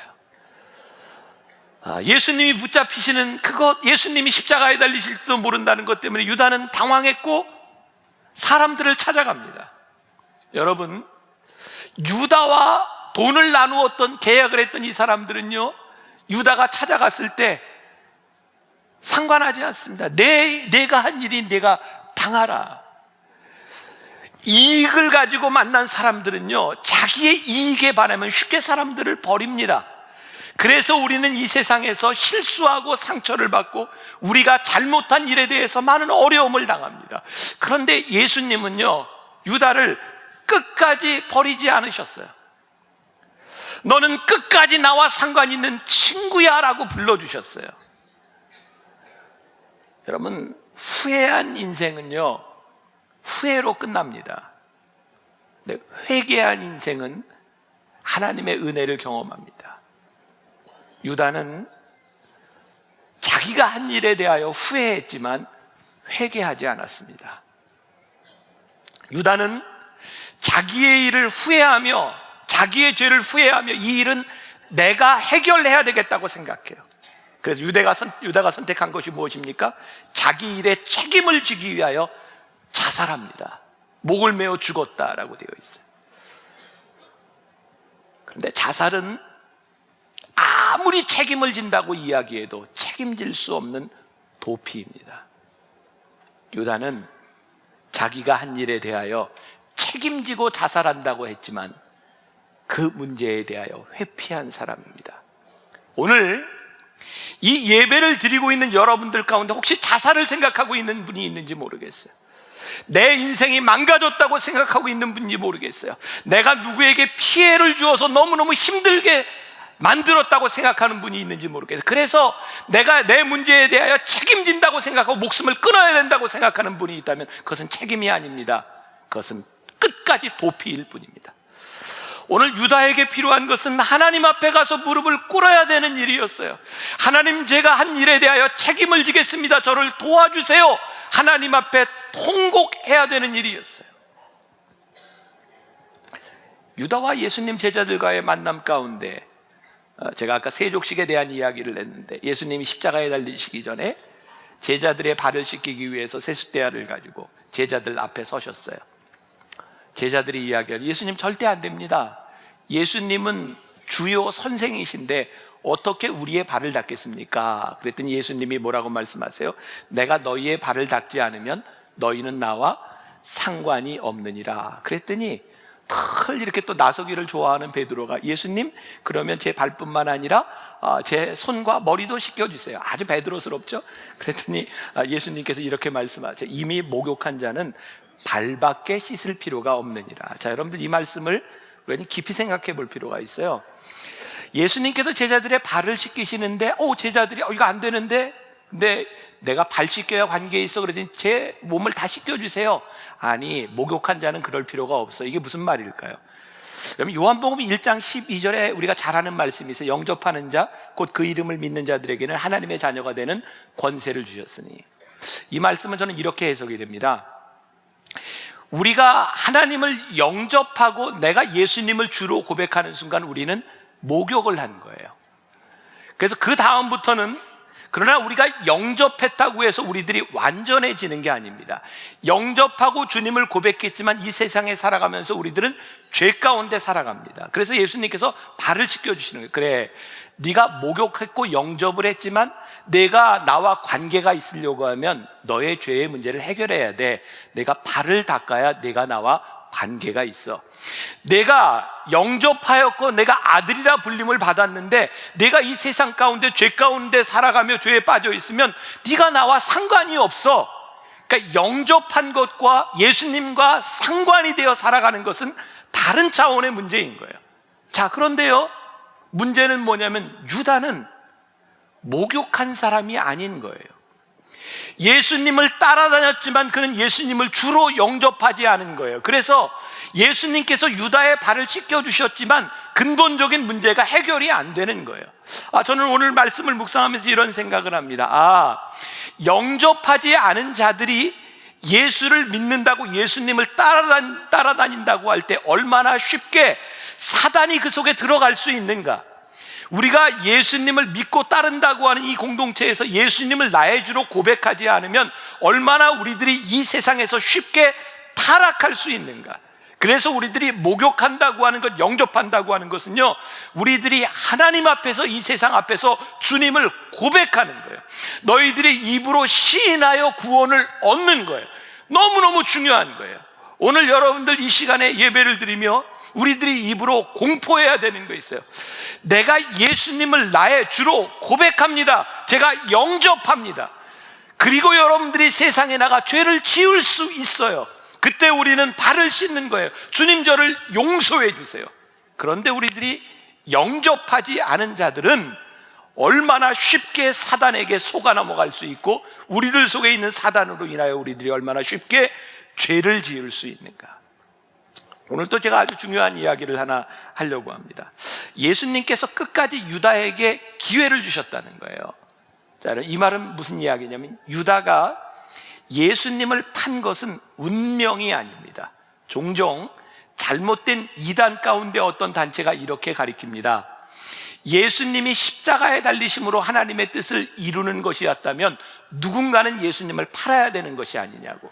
그래서 유다는 하나님의 뜻에 쓰임받은 영웅이라고 이야기하는 사람이 있어요. 여러분들 잘 구별하셔야 합니다. 유다가 아니었다면 누군가는 예수님을 팔았을 겁니다. 그러나 유다가 예수님을 파는 자가 아닐 수는 있었어요. 여러분 잘 아셔야 합니다. 몇 년 전 우리나라 국무총리 후보자로 있었던 문창극 씨 때문에 한참 시끄러웠었죠. 그분이 교회에서 이 간증한 것 때문에 문제가 됐었는데 이런 내용이었어요. 일제 압제에 있었던 것, 그 다음에 6.25 이게 다 하나님의 뜻입니다. 그러면서 사람들이 굉장히 붕괴했어요. 어떻게 그게 하나님의 뜻일 수 있냐? 여러분 이거 잘 이해하셔야 합니다. 일제가 우리를 압박하고 6.25 전쟁이 일어난 것이 하나님의 뜻이 아닙니다. 여러분 일제가 우리나라에 와서 만행을 저지른 일은 죄입니다. 그들이 잘못한 것입니다. 전쟁의 비극 역시 죄입니다. 그런데 중요한 것은요, 인간의 죄로 인하여 일어났던 이 일들을 하나님께서 우리를 사랑하심으로 인하여 그냥 버려두지 아니하시고 하나님께서 이것을 합력하여 선을 이루실 수 있도록 악을 선용하셨다는 거예요. 하나님은 인간의 악으로 인하여 무너져 내리는 것이 아니라 인간의 악조차도 선용하실 수 있는 분이라는 거예요. 요즘은 교회에서 설교하면서 이야기하는 게 얼마나 힘든지 몰라요. 그냥 문장 하나만 띄욱 떠다가 이렇게 이야기들을 해요.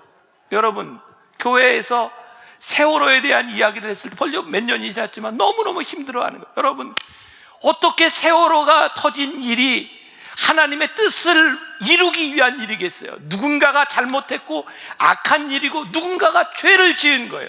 그런데 우리들이 그 일을 보면서 슬퍼하는 것으로 그치는 것이 아니라 그 안에 하나님의 섭리를 본다고 하는 것은 그 일을 통하여 여전히 일하실 하나님을 우리들이 기대하는 거예요. 그래서 우리들이 예수를 믿고 하나님을 고백한다고 하는 게 뭐예요? 우리들이 불의한 일들을 바라보며 우리들은 실망하는 것으로 그치는 것이 아니라 이 세상에 불의한 일들이 일어날 때 우리는 그 속에서 소망을 보는 거예요. 왜? 하나님은 악도 선용하실 수 있는 분이고 이 세상을 바꾸실 수 있는 분임을 우리들이 믿기 때문에 우리의 절망 가운데서 우리들이 소망을 보는 거예요. 그래서 악한 것들과 악한 것을 선용하실 수 있는 하나님을 우리들이 제대로 고백할 수 있어야 되는 거예요. 유다는 그가 죄를 지었고 그가 악한 일을 행했고 그것으로 인하여 그는 심판을 받습니다. 그런데 하나님은 그의 배신을 통하여서도 하나님의 뜻을 이루어 가셨어요. 오늘 제가 여러분들에게 도전하고 싶은 거예요. 12명의 제자 중에 왜 하필 유다가 예수님을 팔았을까? 오늘 여기에 있는 많은 사람들 중에 왜 누가 그 악한 일의 주인공이 될까? 예수님은 유다에게도 끊임없이 기회를 주셨고 그것은 운명이 아니라 그의 삶의 선택이었어요.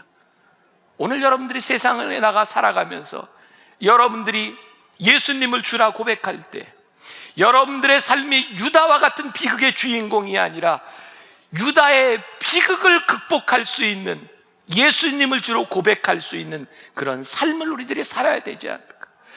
베드로와 유다 사이에서 똑같이 예수님을 배신했지만 그 배신 때문에 가슴 아파 주님 앞에 통곡했던 베드로처럼 우리들의 잘못된 삶 가운데 내 스스로 문제를 해결하려고 하는 것이 아니라 내 삶의 주 되시는 주님 앞에 우리의 문제를 내려놓아야 되는 것이에요. 고린도후서 13장 5절에 너희는 믿음 안에 있는가? 너희 자신을 시험하고 너희 자신을 확증하라. 예수 그리스도께서 너희 안에 계실 줄을 너희가 스스로 알지 못하느냐? 그렇지 않으면 너희는 버림받은 자니라. 믿음에 있는지 실험해 보라 그랬어요. 오늘 여러분들이 예수님을 주로 시인하며 예수님 앞에 내가 깨어질 준비가 되어 있는 사람인지 아니면 끝까지 내 생각을 가지고 주님을 이용하려고 하는 사람인지. 수필가 황태영 씨가 쓴 풀이 받은 상처는 향기가 된다, 멋진 구절이 있어요.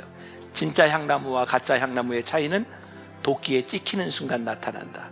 평소 겉모습은 같아 보이지만 고통과 고난이 닥치면 진짜는 향기를 내뿜지만 가짜는 비명만 지르고 만다.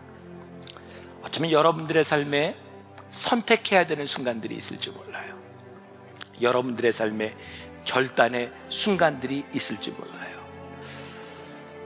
여러분들이 하나님 앞에 어떤 길을 가든지 내가 주님을 나의 삶의 주로 고백하며, 아니 여러분들이 실수했을지라도, 우리가 죄를 지었다 할지라도 주님께로 돌아와 회개하고 용서받고 해결을 받는 것, 그것이 우리가 유다가 되지 않는 길입니다. 예수님의 제자 중에 가장 드라마틱한 인생을 산 사람, 아마 베드로라고 이야기할 수 있을 것 같습니다. 또한 부활절 메시지에 가장 잘 맞는 사람이 베드로가 아닐까라는 생각이 들어요. 성경에 나오는 베드로는 참 많은 실수를 합니다. 베드로의 삶에는 일정한 패턴이 나오고 있는데 낮은 실수, 실패의 경험을 하면 베드로는 여지없이 깨닫고 주님께 고백합니다. 그러면 예수님은 나타나셔서 이 베드로를 구해주시고 위로하시고 회복시켜주시는 패턴입니다. 베드로의 이름은 반석이라고 하는 뜻인데 베드로는 반석처럼 살지 못한 사람입니다. 그러나 반석이 되죠. 우리가 부활절에 부활하신 예수님을 만난다고 하는 것은 반석 같지 못했던 우리의 인생을 반석으로 바꾸시는 것을 생각하는 그런 주일이 될 수도 있겠다는 생각이 들어요. 제가 지난주에 레오나르도 다빈치에 대해서 이야기를 했는데 오늘은 미켈란젤로에 대한 이야기를 좀 합니다. 불후의 명작이죠. 미켈란젤로가 모세상을 조각했습니다. 나오는 그림에 보면 아주 섬세하게 조각한 것이 나옵니다. 미켈란젤로가 모세상을 조각하기 위해서 돌을 가지고 왔을 때 사람들은 이해를 하지 못했다고 합니다. 저렇게 투박한 것을 가지고 무엇을 할 수 있을까? 미켈란젤로는 돌을 쪼기 시작했고 그리고 샌드페이퍼로 갈기 시작했습니다. 사람들은 알지 못하지만 미켈란젤로의 머릿속에는 모세상에 대한 청사진이 들어 있었다는 것입니다. 위대한 작품 중 어떤 것도 처음부터 위대하게 태어나지 않습니다. 끊임없이 다듬어지고 만들어지는 것, 투박함이 섬세하게 만들어지는 것입니다. 사람들이 종종 베드로의 처음 모습을 바라보며 저가 어떻게 예수님을 따라가며 수제자가 될 수 있었을까? 그러나 주님은 베드로에 대한 청사진을 가지고 그를 끊임없이 만들어 가시는 것을 보게 됩니다. 베드로 하면 떠오르는 말 실수, 그의 실수를 보면 우리들에게 많은 위로가 됩니다. 실수하는 베드로가 참 인간적이지 않습니까? 요 근래 많은 화제가 되었던 것이 이세돌 구단하고 알파고의 바둑 대결이었습니다. 분명히 이 길이라고 생각했는데 한 번, 두 번, 세 번 져가면서 사람들은 두려움을 느끼기 시작했습니다. 저 알파고의 지능이, 인공지능이 어디까지 갈 것인가? 그리고 앞으로 인류에 있어서 인공지능이 얼마나 많은 일을 대처하게 될 것인가? 특히 판결을 내리는 일, 의료를 진료하는 일들에 실수하지 않는 저 인공지능이 더욱더 많이 쓰이게 되리라는 생각을 합니다. 그런데 그렇게 훌륭한 기능을 가지고 있는 인공지능을 바라보며 사람들은 두려움을 느끼기 시작했습니다. 저에게도 두려움이 다가왔어요. 실수하지 않는 것, 완벽함이 좋은 것 같기는 한데 인간이 실수하지 아니하는 완벽함을 자랑하기 시작하면서 하나님을 대항하며 교만해지는 것은 아닐까? 어쩌면 이 교만으로 인하여 인간의 종말을 볼 것 같은 그런 생각이 들기도 합니다. 실수, 제가 지난주에 좀 실수를 했습니다. 아마 3부 예배를 마치고 났을 텐데 저는 예배를 마치면 새가족들과 함께 이렇게 사진을 찍어요. 지난주에는 유난히 젊은 신혼부부들이 많이 있었습니다. 근데 이제 사진을 찍다가 이렇게 좀 기다리고 뻘쭘하면 그냥 이렇게 건네는 이야기들이 있어요. 뭐 안녕하세요 뭐 이렇게 얘기하는데 그날은 신혼부부가 많았기 때문에 제가 이렇게 옆에 서 있는 신혼부부에게 신혼부부 맞죠? 그랬더니 그분이 아마 여기 있을 거예요. 목사님이 주례하셨어요. 그리고 제가 깜짝 놀라서 수습한다는 게 아이고 드레스 입었을 때와는 완전히 틀리네. 이게 좀 수습이 안 되는 그런 일을 제가 했어요. 근데 이런 제 모습을 보면서 귀엽지 않습니까? 실수한다고 하는 것이 참 인간적인 그런 모습입니다. 우리 인간들은요, 실수하지 않기 때문에 위대한 것이 아니라 실수하며 인간적이고 실수하며 무언가를 배워나가는 것이 인생입니다. 하나님은 완전한 우리를 부르신 것이 아니라 실수하는 우리를 부르셔서 하나님의 사람으로 만들어가고 계신다는 거예요. 삼성경제연구소에서 실패를 통해 배우라라고 하는 주제의 자료들을 발표한 것이 있습니다. 그 중에 이런 말이 있어요. 실패한 사람의 95%는 진짜 실패한 게 아니라 도중에 포기한 것이다. 또 이런 자료도 있어요. 미국 항공우주국 나사에서 직원을 채용할 때 실패의 경험을 굉장히 중요하게 생각한답니다. 왜냐하면 실패의 경험이 없는 사람은 큰 어려움에 직면했을 때 쉽게 당황하기 때문에 실수의 경험을 귀하게 생각한다는 거예요. 저도 말씀을 준비하며 저희 가정에 있었던 일이 생각이 났어요. 저희 아이가 이미 이제 고등학교 졸업한 지가 꽤 됐는데 수능을 보고 나서 저희 아이가 공부를 꽤 잘했습니다. 그런데 수능을 잘 못 봤어요. 그러다 보니까 자기가 가고 싶은 학교에 지망한 데가 다 떨어졌습니다. 그리고 재수를 준비할 때였어요. 저희 아들은 중학교 때 하나님 앞에 소명을 받았다고 믿음으로 고백을 했고 목회자가 되겠다고 생각을 했는데 그 아이가 수능에 떨어져서 대학에 떨어져서 이렇게 시무룩해 있는 모습을 보면서 제가 이렇게 말을 했습니다. 아들아, 네가 하나님 앞에 소명을 받고 목사가 되기로 했지. 너 재수하는 거에 대해서 그렇게 불편하게 생각하지 마. 아빠가 생각할 때 네가 나중에 목사가 돼서 어느 교회에 초청을 받는다고 할 때 재수를 해본 목사와 재수를 한 번도 해보지 못한 목사 둘이 있을 때 누가 더 경쟁력이 있겠니? 아빠가 생각할 때는 재수를 한 번 해본 인생의 아픔을 경험한 목사가 훨씬 더 경쟁력이 있지 않겠니? 이 소리를 들으며 또 재수를 안 해본 목사에게 소망이 없다 이런 이야기가 아니에요. 저에게는 분명히 그런 생각이 들었어요. 재수가 실패가 아니라 너의 인생에 너무너무 소중한 경험이 될 수 있는 거야. 실수는 우리의 인생의 실패로 끝나는 것이 아닙니다. 저는 제가 참 좋아하는 표현이 있는데 자갈 같은 인생을 살았던 베드로를 예수님께서 끝까지 반석으로 바꾸어 주셨어요. 베드로의 많은 실수 가운데 아마 그가 가장 비참하게 생각했을 그의 인생이 어떤 순간이었을까요? 예수님이 부활하시고 난 이후에 베드로는 옛생활로 돌아가 있었어요. 그는 고기를 낚는 어부가 되어 있었어요. 그런데 부활하신 예수님이 그를 찾아오셨어요. 그는 실패자였고 그는 인생의 뒤안길에 있을 때 부활하신 주님이 그를 찾아와서 만나 주셨을 때에 성경에 나와 있는 수없이 많은 사람들이 그랬듯이 실수한 사람들의 성공적인 이야기의 하나로 베드로의 이야기도 성경에 기록되어 있다는 거예요. 저는 오늘 여러분들에게 이런 도전을 드리고 싶어요. 혹시 우리들의 인생의 실패와 실수의 기억 가운데 있다 할지라도 부활하신 예수님께서 우리들의 삶의 청사진을 가지고 우리를 만들어 가시는 것을 고백할 수 있다면 우리는 절대로 실패한 사람이 아니라는 사실이에요. 요한복음 1장 42절에 보면 예수님께서 베드로를 부르셨던 처음 장면이 요한복음에도 등장합니다. 그때 예수님께서 베드로를 부르시면서 이렇게 말씀하세요. 내가 요한의 아들 시몬이니, 그 다음 말이 중요합니다. 뭐라고요? 장차 개바라 하리라. 언제? 장차 개바라 하리라. 예수님께서 베드로를 부르셨는데 베드로는 아주 평범한 사람이에요. 고기를 잡는 어부였어요. 그는 가정이 있는 사람이었어요. 그 평범한 베드로를 가리켜서 주님이 너를 장차 개바라 하리라. 지금 예수님을 만나기 전 이 베드로의 삶의 가장 큰 희망이 무엇일까요? 그는 어부였기 때문에 고기를 낚는 것, 고기를 낚고 만선의 기쁨을 나누는 것이 베드로의 소망이었을지 몰라요. 참 신기한 것은요, 누군가의 인생의 실패를 경험하고 소망이 끊어지는 순간에 우리 주님을 만날 수 있는 중요한 찬스라는 거예요. 저는 이렇게 표현하고 싶습니다. 우리의 인생의 실패라고 생각하는 순간, 내 스스로 내 문제를 해결할 수 없다고 생각하는 순간, 내 인생이 나의 뜻대로 되지 않는다고 고백하는 순간 우리는 마음이 가난해집니다. 심령이 가난한 자는 복이 있나니 마음이 가난해질 때 우리는 하나님을 만나게 됩니다. 어쩌면 베드로에게 있어서 정말 수치스러운 순간, 그가 고기를 단순히 잡지 못했기 때문이 아니라 어떤 사람이 오더니 그물을 저기 던져보라는 거예요. 고기 잡는 일에 있어서는 내가 프로페셔널이라고 생각을 했는데 어떤 분이 와서 그물을 저쪽에 던지라 했는데 그물을 걷었더니 고기가 가득 잡힌 거예요.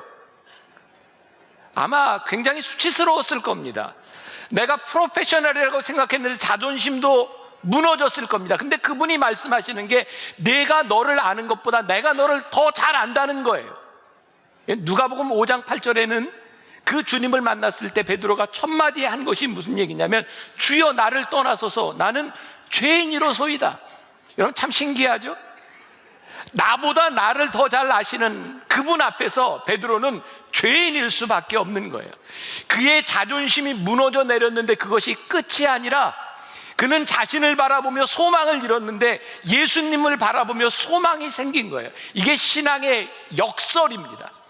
주님을 만날 때 우리는 나 자신의 비참함을 보지만 주님을 만나며 우리들의 삶의 소망을 보게 되는 것, 그것이 부활하신 주님을 만나는 크리스찬들의 특권입니다. 베드로는 주님을 만나고 모든 것을 버려두고 그물을 버려두고 주님을 쫓아갔다. 이건 단순한 도구를 놓고 주님을 쫓아갔다는 것이 아니라 그의 자존심을 놓고 주님을 쫓아갑니다. 여러분, 우리 인생에 내 자존심을 내려놓을 수 있는 분, 내가 주님 앞에 내 인생의 자존심을 내려놓을 수 있을 때 우리들의 삶에는 비로소 사명이 생깁니다. 예수님께서는 베드로가 열심히 살았던 그의 삶의 열정을 사명으로 바꾸어 주신 분이에요. 오늘 여러분들에게 또 그런 도전을 드리고 싶습니다. 우리들의 삶이 나의 생존을 위하여 열심히 사는 인생인가? 아니면 주님을 만남으로 인하여 내가 죽어도 괜찮은 내가 살아가야 될 인생을 살아가는 사명이 있는 삶을 살아가고 있는가? 중요한 것은 우리 주님은 완전한 우리를 부르셔서 사명자로 만드는 것이 아니라 우리를 사명자로 다듬어가고 계시다는 거예요. 여러분 성경에 보면 마태, 마가, 누가, 요한복음, 공간복음에 베드로가 실수한 얘기들이 참 많이 나옵니다. 공간복음 중에 제일 먼저 쓰여진 것은 마가복음입니다. 마가복음을 쓴 사람은 누구일까요? 다 가르쳐줬는데 누구일까요? 마가입니다. 마가는요, 베드로를 따라다니면서 같이 사역을 했던 사람입니다. 예수님의 제자는 아니지만 베드로를 따라다니면서 베드로의 설교를 많이 들었을 거예요. 물어보겠습니다. 베드로가 설교를 잘했을까요? 못했을까요?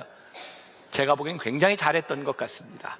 예루살렘에서 베드로가 설교할 때 하루에 3,000명, 5,000명씩 회개하는 그런 역사가 일어났어요. 마가는 베드로의 설교를 많이 들으면서 예수님의 이야기를 듣고 베드로의 이야기를 들었을 텐데 이런 상상이 가능한 거죠. 마가복음에 베드로의 실수가 많이 언급된 것으로 보아서 베드로가 설교할 때 자기 실수를 많이 이야기했던 것 같아요. 왜일까요? 베드로는 자기의 실수를 부끄럽게 생각하지 않았던 것 같아요. 그는 실수를 이야기할 때마다 신이 났을 것 같아요. 왜일까요? 그는 실수할 때마다 그를 교정하시고 그를 만들어 가시는 하나님의 역사를 경험했기 때문에 그에게 있어서 실수는 실패가 아니라 하나님의 은혜를 경험하는 순간이었기 때문입니다. 오늘 저는 여러분들에게 이런 말씀을 드립니다. 베드로에게 일어났던 실수가 그를 만들어가는 과정이었다면 오늘 우리들의 삶의 실수와 실패라고 생각하는 내 삶에 그렇게 규정되었던 일조차도 하나님께서는 축복의 순간으로 바꾸실 수 있다는 사실입니다. 우리가 부활의 주님을 믿으며 가장 놀랍게 누릴 수 있는 특권이 있다면 하나님께서는 우리의 실수를 축복으로 바꾸시는 분이라는 사실이에요. 저는 말씀을 준비하다가 재밌는 상상을 합니다. 여러분들 같이 한번 상상해 보세요. 예수님께서 베드로를 부르시기 위해서 베드로의 실패를 경험하게 하셨다는 생각이 들어요. 베드로가 밤새도록 그물질을 하는데 잡은 게 없었어요. 예수님께서 베드로를 부르시고 나니까 이런 상상이 가능한 거예요. 베드로가 고기를 잡으려고 쫙 그물을 쳤는데 예수님께서 그물에 들어가는 고기를 다 쫓으셨어. 들어가지 마, 들어가지 마. 그리고 아무것도 안 잡히게 하셨어. 저는 그랬을 것 같아요. 우리들의 인생의 실패로 생각됐던 그 일들, 내 인생에 왜 이런 일이 일어나는가 이해할 수 없는 순간 가운데서도 하나님의 인도하심과 하나님의 섭리가 있어요. 내가 실수한 것, 그것이 실패가 아닌 것은 그 가운데서 나를 부르시는 하나님의 의미를 발견하고 그 실패가 우리들의 삶에 은혜가 될 수 있는 것은 그 일로 인하여 내 삶의 사명이 임했기 때문이에요. 그래서 오늘 부활의 신앙을 믿는 우리들에게 실수는 없어요. 아니, 실수가 실패로 끝나지 않아요. 우리를 향한 하나님의 다듬어 가시는 손길이 우리들에게 있을 뿐이죠. 오늘 본문에 베드로가 가졌던, 경험했던 가장 수치스러운 일 가운데 하나가 오늘 본문의 일이라고 생각해요. 오늘 본문의 이야기가 뭐예요? 예수님께서 제자들에게 묻습니다. 사람들이 나를 누구라 하느냐? 그랬더니 그때 여러 가지 이야기를 하면서 너는 나를 누구라 하느냐? 그랬더니 베드로가 유명한 고백을 하죠. 주는 그리스도시요 살아계신 하나님의 아들입니다. 예수님이요 이 이야기를 듣고 베드로에게 엄청난 축복의 말씀을 하세요. 아, 너에게 참 복이 있다. 이제 너의 이름을 베드로라 하는데 내가 네 위에 반석 위에 교회를 세우리라. 내가 너에게 천국의 열쇠를 준다. 베드로가 예수님께 받을 수 있는 최고의 찬사를 받습니다. 그리고 중요한 것은 21절에 이때로부터라고 하는 말입니다. 아주 중요한 단서가 되는데 베드로의 이 고백을 들은 이때로부터 예수님은 예루살렘에 올라가서 고난받으실 것, 십자가를 질 것을 말씀하십니다. 왜일까요? 이 정도 고백을 하는 베드로라면, 제자들이라면 이제 나의 사명을 이야기할 수 있겠다. 그런데 예수님의 이야기를 듣고 고통과 십자가를 지시겠다는 예수님의 이야기를 듣고 22절에 베드로가 뭐라고 얘기하냐면 베드로가 예수를 붙들고 항변하여 이르되 주여 그리 마옵소서 이 일이 결코 죽게 미치지 아니하리이다. 예수님이 이 말씀을 듣고 베드로에게 너무너무 실망하시는 거예요. 그리고 베드로에게 가장 수치스러운 말씀을 하세요. 23절 예수께서 돌이키시며 베드로에게 이르시되 사단아 내 뒤로 물러가라. 너는 나를 넘어지게 하는 자로다. 그렇게 위대한 찬사를 받았던 베드로가 가장 수치스러운 이야기를 듣습니다. 내가 사람의 생각을 하는 것 때문에 내가 넘어지는구나. 인간적인 생각, 그것이 위험하다는 거예요. 근데 베드로는 이렇게 무서운 질책을 듣지만 베드로는 역시 여기서 끝나는 것이 아니라 그가 성장해 나갑니다. 이유가 뭔지 아세요? 이렇게 실수 많은 베드로를 예수님께서 끝까지 믿어주셨다는 거예요. 저는 이렇게 성경을 보면서 우리가 하나님 앞에 쓰임받는 가장 중요한 이유는 나의 능력이 아니에요. 나의 믿음이 아니에요. 우리는 성경 가운데 믿음에 넘어졌던, 믿음이 꺾였던 수없이 많은 이 성경의 믿음의 영웅들을 보는데, 그들이 일어선 것은 그들의 믿음 때문이 아니라 그들을 끝까지 버리지 아니하시고 그들을 믿어주셨던 하나님 때문에 그들이 다시 일어서는 것을 봐요. 제가 말씀을 준비하다가 보았던 한 가지 이야기가 있어요. 경북대학교 총장을 지낸 박찬석 교수가 2002년 한국일보에 기고했던 내 평생 잊지 못할 일이라는 이야기입니다. 제가 좀 읽어드릴게요. 나의 고향은 경남 산천이다. 지금도 비교적 가난한 곳이다. 그러나 아버지는 가정 형편도 안 되고 머리도 안 되는 나를 대구로 보냈다. 대구 중학을 다녔는데 공부가 하기 싫었다. 1학년 8반 석차는 68명 중에 68등 꼴찌였다. 부끄러운 성적표를 가지고 고향에 가는 어린 마음에도 그 성적을 내밀 자신이 없었다. 당신이 교육을 받지 못한 한을 자식을 통해 풀자고 했는데 꼴찌라니. 끼니를 제대로 잊지 못하는 소장농을 하면서도 아들을 중학교에 보낼 생각을 한 아버지를 떠올리면 그냥 있을 수가 없었다. 그래서 잉크로 기록된 성적표를 68명 중에 1등으로 고쳐서 아버지에게 보여드렸다. 아버지는 보통 학교도 다니지 않았으므로 내가 1등으로 고친 성적표를 알아차리지 못할 것으로 생각했다. 대구로 유학한 아들이 집으로 왔으니 친지들이 몰려와 찬석이는 공부를 잘 했더냐고 물었다. 아버지는 앞으로 봐야지, 이번에는 어찌다 1등을 했는가 배 라고 했다. 명순 아버지의 이름입니다. 명순이는 자식 하나 잘 뒀어. 1등을 했으면 책거리를 해야지. 당시 우리 집은 동네에서 가장 가난한 살림이었다. 이튿날 강에서 멱을 감고 돌아오니 아버지는 한 마리뿐인 돼지를 잡아 동네 사람들을 모아놓고 잔치를 하고 있었다. 그 돼지는 우리 집 재산 목록 1호였다. 기가 막힐 일이 벌어진 것이다. 아버지! 하고 불렀지만 다음 말을 할 수 없었다. 그리고 달려나갔다. 그 뒤로 나를 부리는 소리가 들렸다. 겁이 난 나는 강으로 나가 죽어버리고 싶은 마음에 물속에서 숨을 안 쉬고 버티기도 했고 주먹으로 내 머리를 내리치기도 했다.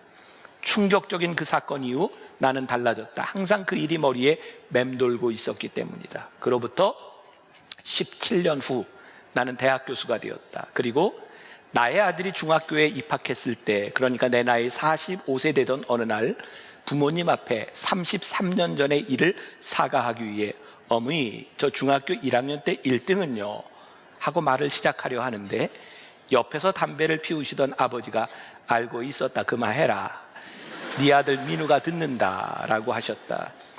자식의 위조한 성적을 알고도 재산 목록 1호인 돼지를 잡아 잔치를 하신 부모님 마음을 박사이고 교수이고 대학 총장인 나는 아직도 감히 알 수 없다. 저는 이 이야기가 너무나 잘 맞는 이야기 같아요. 우리에게 소망이 있는 이유, 때로 지극히 인간적이고, 아니 세속적이고 지극히 자기중심적으로 생각하며 주님이 불러주신 이유를 망각하고 살아가는 우리들에게 우리를 끝까지 믿어주시는 주님. 베드로가 예수님을 실망시킬 때마다 우리 주님은 베드로에게 찾아오셨어요. 예수님이 부활하시고 베드로와 제자들이 고기를 잡는 일로 옛생활로 돌아가 있을 때 우리 주님께서 찾아오셔서 이렇게 부르셔서 요한의 아들 시몬아. 베드로가 그 이야기를 들었을 때 옛날에 자기 이름을 부르고 있을 때 베드로는 이렇게 생각했을 거예요. 아, 내가 옛사람으로 돌아왔구나. 내가 옛사람으로 돌아왔구나. 그러나 베드로의 마음 가운데 그래도 내가 주님을 사랑합니다. 내가 주님을 사랑합니다. 주님은 베드로를 끝까지 포기하지 않으시고 주님을 사랑하시는 마음을 가지고 있었던 베드로를 끝까지 믿어주시며 그가 반석이 되기를 기다려주셨어요. 저는 오늘날 한국 교회와 우리 성도들과 저와 우리 목회자들의 모습을 바라보며 우리는 왜 부끄러운 우리들의 모습들, 실수한 우리들의 모습들을 자꾸 변명하려고 할까? 하나님이 원하시는 것은 부끄러운 우리의 모습을 가지고 주님 제가 너무 부끄러운데 내가 옛생활로 다시 돌아가 있는데 주님, 나를 도와주세요. 저를 붙잡아 주세요. 제가 지금은 자갈만도 못한 인생을 살아갈지 모르지만 주님, 저를 향한 기대를 가지고 계시잖아요. 주님, 저를 도와주세요. 아마 그 말을 기다리고 계실지 모르는데, 아마 오늘 우리가 예배를 마치고 세상으로 나가면, 아니 일주일을 사는 동안 우리들은 주님 앞에 부끄러운 일들을 참 많이 했을 것 같아요. 내가 어떻게 이런 모습으로 예배를 드리고, 내가 어떻게 이런 모습으로 주님 앞에 설 수 있겠습니까? 그런데 그렇게 실수하던 우리들이 그 부끄러움 가운데서 주님, 저를 도와주세요. 우리 주님께서 우리들에게 원하시는 모습은 실수하지 않는 완전한 모습, 아니 그것은 불가능한 모습인데 그것을 원하시는 것이 아니라 넘어졌다가도 일어서는 우리의 모습, 넘어지고 깨어지고 실수한 우리의 모습을 가운데서 하나님의 은혜를 경험하고 하나님 앞에 다시 서는 우리의 모습들을 하나님이 기대하고 계시지 않을까. 우리를 끝까지 믿어주신 주님 앞에 우리가 반석이 될 수 있는 소망을 가지고 주님을 바라보는 것, 그것이 부활하신 주님과 이 자리에 함께 하시는 주님을 바라보며 살아가는 우리의 모습은 아닐까. 오늘 우리의 실수, 우리의 연약함, 실수할 때마다, 연약할 때마다 베드로를 찾아오셨던 주님께서 바로 여러분들을 부르시는, 옛생활로 돌아가는 우리들의 모습을 부르시는 주님 앞에 주님, 저를 도와주세요. 다시 일어서는 여러분들이 되시기를 주님의 이름으로 간절히 축원합니다.